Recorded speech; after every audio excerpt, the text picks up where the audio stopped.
Following the Parkland shooting, CNN hosted an event to discuss gun control. They called it a town hall, but that is a lie. It was pure propaganda. Marco Rubio and Dana Lash were the designated sinners. Watch what happened. I think what you're asking about is the assault weapons ban. Yes, sir.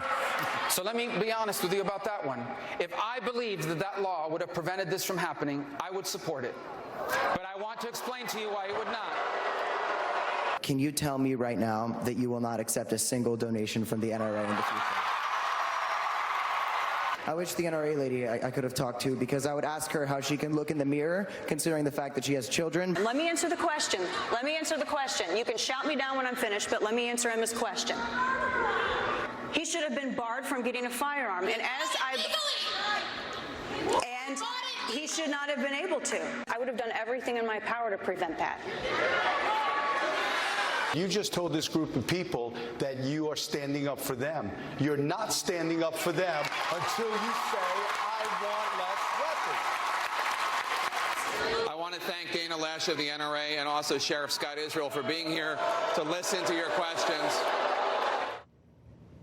No, it was disgusting. Of course, CNN won an award for that garbage, so they're planning another town hall on guns. Think it'll be any better than that one? Yeah, right. The left is getting bolder on the subject. After this week's shootings, Joe Biden led the charge to bring back the assault weapons ban of the 1990s. Watch this. So to gun owners out there who say, well, a Biden administration means they're going to come for my guns. Bingo. You're right if you have an assault weapon. The fact of the matter is they should be illegal, period. Look, the Second Amendment doesn't say you can't restrict the kinds of weapons people can own. You can't buy a bazooka. You can't have a flamethrower. How would you deal with all the assault weapons that are already out there that people have? What I would do is I would institute a national buyback program, and I would move in the direction of making sure that in fact, was what we tried to do, get them off the street. So you would turn millions of law-abiding citizens into felons and then send armed federal agents to their homes to take their guns away. Civil War, anyone? What a nutcase.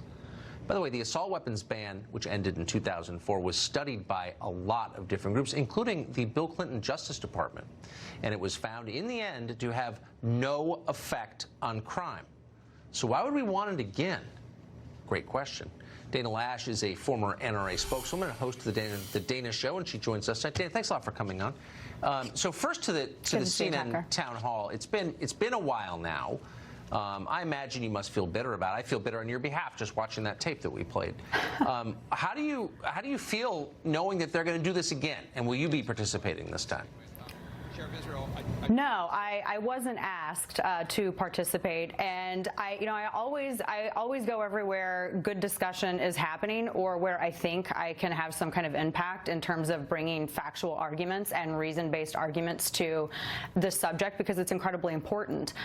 So they didn't ask me, but I mean, to be fair, I don't have the highest expectation that it's going to go well. I mean, I hope that they would have learned from some of their mistakes with the previous town hall, but that's just not a good faith way to have a genuine discussion. And, with all due respect to Andrew Cuomo, who's going to be hosting this, or Chris Cuomo, excuse me, he's going to be hosting this. Governor's brother. I mean, he's pretty publicly partisan about his ideas where it concerns gun law and the Second Amendment and quote unquote assault weapons. So now they're putting him in this very neutral position of being a moderator. And I think that that's asking a lot of viewers to sort of suspend their reality and accept him as that neutral individual. I don't think they can.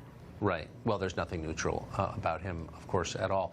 What do you make of Joe Biden's promise that if elected, he'll send armed federal agents to the homes of law-abiding Americans and demand their guns? What would happen if he did that? Yeah, wow.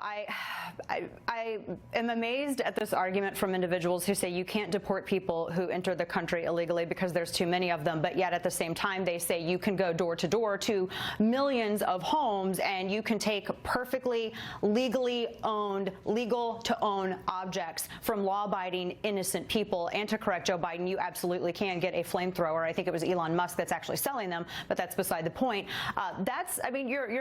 You're confiscating guns by force. What are you going to use to take people's guns? Tucker, what is Joe Biden going to use to go and take people's guns? Guns. Right.